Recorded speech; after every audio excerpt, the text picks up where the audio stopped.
Aujourd'hui, nous allons post-traiter une photo sur Capture One Pro 21, juste après le générique. Bonjour à toutes et à tous, mon nom est Dick Inol. Si vous débarquez pour la première fois sur ma chaîne YouTube, je vous souhaite la bienvenue. Ici, on parle de post-production traditionnelle et créative et de divers sujets de photographie en règle générale. Ici, on est sur Capture One Pro 21. Alors, sans plus attendre, on va passer au tutoriel. Et là, on va post-traiter cette photo. D'accord, prise en ouverture f8 avec mon Fuji X-T20. La première chose ici que je vais faire, c'est que vous montrer le masque de netteté, le masque de mise au point, que forcément à f8, vous voyez que la concentration de la mise au point s'est mise sur le premier plan ici. J'avais une petite brume ici sur l'arrière-plan, on est en heure dorée, ce qui a rajouté quelque chose de pas mal à l'image. Si vous n'avez pas le masque de mise au point, vous allez ici sur personnaliser et vous retrouvez les différents outils. Le masque de mise au point sera là-dedans et vous le mettez tout simplement juste ici. D'accord. Si vous voulez rajouter par exemple un autre outil, il est possible de le faire aussi également. Si par exemple vous voulez rajouter ici les styles, d'accord, les espèces de presets, vous pouvez le faire ici également. Vous allez ici et vous pouvez retrouver par exemple les styles que vous avez achetés sur le site de Capture One, juste ici. Et vous avez aussi les styles d'origine, les réglages d'origine que vous voyez ici. Mais là, bon, j'ai enlevé ce masque de mise au point. Je vais utiliser par exemple les annotations. D'accord, bon, quand vous cliquez, vous faites un clic droit, vous pouvez sélectionner la couleur, du rouge ou bien du bleu. Vous sélectionnez l'outil forcément. Vous pouvez effacer l'annotation, je vous montrerai ça après. Et regardez ici, bon. Par exemple, j'utilise mon phare de GoDrevi, j'ai ici mes petites digitales, et là j'ai un premier plan qui est relativement intéressant. Bon, si je dégage un peu mes ombres, vous allez le remarquer, qui part ici, vous voyez, et ça fait un gros amas ici au niveau de ce truc-là. Alors ce phare de GoDrevi Loft, ça fait une ligne diagonale. Si vous voulez, par exemple, bon, effacer une annotation, deux annotations et trois annotations, vous pouvez toujours le faire aussi. Je reviens ici, là, où vous pouvez réinitialiser et effacer tout en même temps. Ou vous avez la possibilité aussi, c'est d'appuyer ici, et de revenir sur le phare, par exemple, d'appuyer sur Shift, et hop, tracer une belle ligne comme ceci. Bon, là, on a déjà quelque chose d'intéressant, vous voyez, juste comme ceci, qui ramène justement notre petit phare. On a forcément une ligne diagonale ici, qui ramène au phare grâce à cette falaise. Donc ça nous fait quelque chose de relativement intéressant pour la prise de vue. On a déjà quelque chose là qui nous ramène directement à notre phare ici. On a forcément un ciel pour habiller le tout. Donc on va jouer un peu avec cette composition. Et là bien sûr, comme vous l'aurez deviné, on a un espace vide juste ici qui est relativement pas intéressant. Je vais faire un 16/9 parce que regardez, là je vais faire une petite pointe qui est là, une petite pointe qui est là, voilà, on va faire un shift. Toute cette zone là, on va simplement l'effacer. On va se concentrer davantage sur les nuages qui sont ici, il y a de la matière à faire, le premier plan qui est là, et bien sûr on a la côte ici qui va faire une petite séparation justement, avec cette petite partie d'eau, entre le premier plan et forcément le ciel qui va là. Alors ici on va faire un clic droit, et forcément on va enlever ces annotations, ça devient un petit peu encombrant. Donc maintenant ce qu'on va faire, c'est aller ici. Si vous voulez s'appuyer sur le bouton, vous avez plusieurs possibilités de cadrage. Moi, je vais le laisser en 16/9, bien sûr. Et je vais faire un petit truc comme ça. Voilà. Et je vais appuyer sur Entrée. Et regardez, on obtient ce résultat-là. J'avais dégagé mes ombres préalablement. Je vais rester sur la courbe auto, d'accord, puisque bon, elle me satisfait. Au niveau de la balance des blancs, je vais laisser la balance des blancs telle qu'elle. Elle m'intéresse telle qu'elle, cette balance des blancs là, puisqu'elle reflète bien quand même une histoire d'heure dorée. Et on va jouer sur ces valeurs là. Ce que je vais faire, c'est un peu baisser quand même mes hautes lumières, voilà, juste comme ceci. Je vais regarder au niveau de mon écrêtage ce qu'il en est. Vous voyez que bon là, je suis relativement bien. Donc je vais l'enlever, cet écrêtage.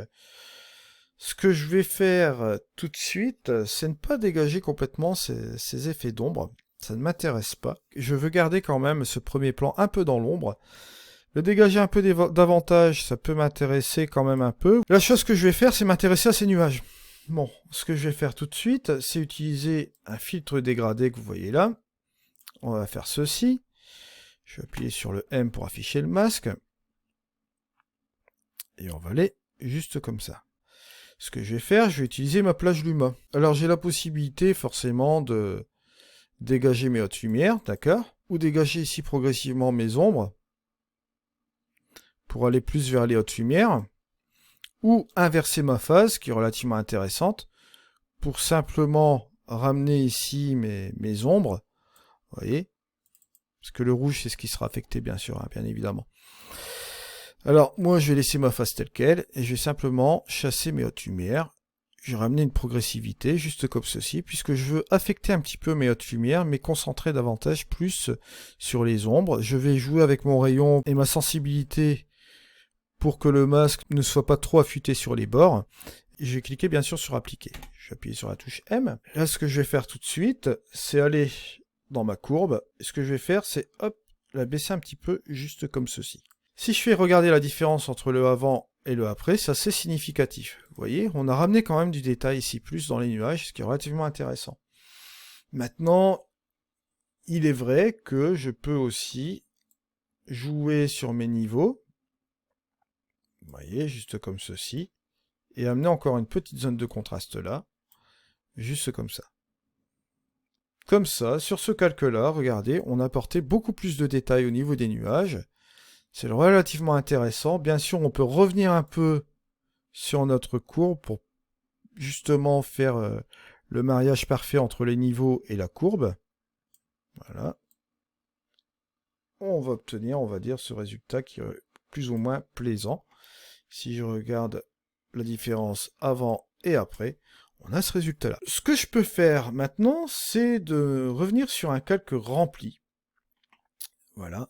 Et ce que je vais faire, c'est utiliser la correction de voile. Je vais utiliser le mode auto pour le ton d'ombre, d'accord? Et on va simplement supprimer un petit peu le voile atmosphérique, juste comme ceci. Vous voyez? Alors, pas comme ça, parce que ça va être un petit peu trop excessif, bien sûr.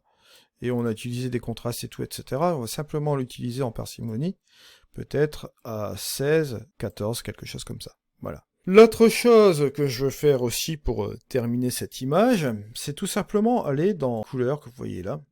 Et je vais utiliser la balance des couleurs. Comme je vous ai dit tout à l'heure, je voulais conserver cette balance des blancs là, puisque là, je vais utiliser cette balance des couleurs pour rebalancer un petit peu ce que je veux au niveau de l'image complète. Je veux bleuter un peu les ombres. Vous voyez, pas trop, mais juste ce qu'il faut, voilà. Et je vais tout simplement accentuer au niveau des hautes lumières cette couleur jaune. Et au niveau des tons moyens, on va forcément accentuer aussi un petit peu comme ça. Si vous regardez la petite différence ici entre le avant et le après, on a amené quelque chose de léger, de différent, mais la présence est là. Maintenant, ce que je peux faire quand même, c'est qu'au niveau des hautes lumières, je vais ramener ici avec mon levier peut-être, voilà, plus par ici, voilà, pour amener une colorimétrie assez intéressante. Jouer aussi avec ma luminosité, voilà, un petit peu au niveau de mes tons moyens. Voilà, au niveau des tons moyens, c'est relativement intéressant. Ça ramène quelque chose, une petite présence, et en même temps, ça ramène des nuages assez cotonneux. Regardez un petit peu la différence ici, avant-après. Relativement intéressante. Voilà. Et on obtient ce résultat-là. Si on regarde un petit peu le diaporama, hop, je le mets ici. Et voici ce qu'on obtient comme résultat. Ce que je vais faire aussi maintenant, c'est que je vais appliquer une correction. Je vais effacer cette branche-là qui me dérange quand même un peu, hein, on va pas se le cacher. Voilà. Cette branche-là.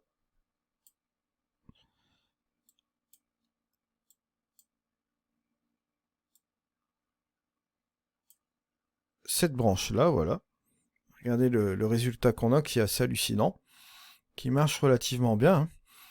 Et on pourrait aussi, pourquoi pas, s'amuser à enlever cette partie de ce truc-là, là, voilà.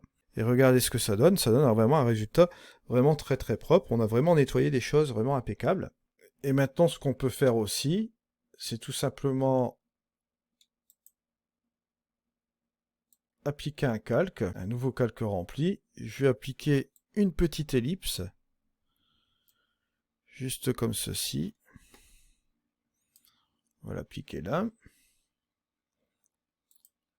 Mettre ici. Baisser tout simplement l'exposition.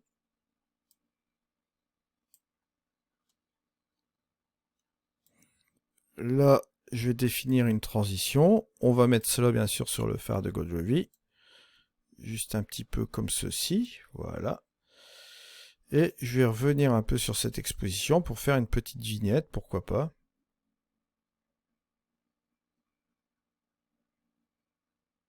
Pas l'inverse, hein.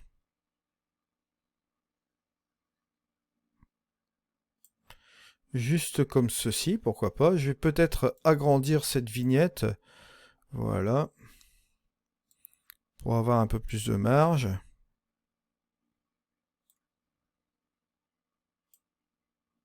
Appuyez sur la touche M pour voir un peu la transition que ça pourrait donner, voilà.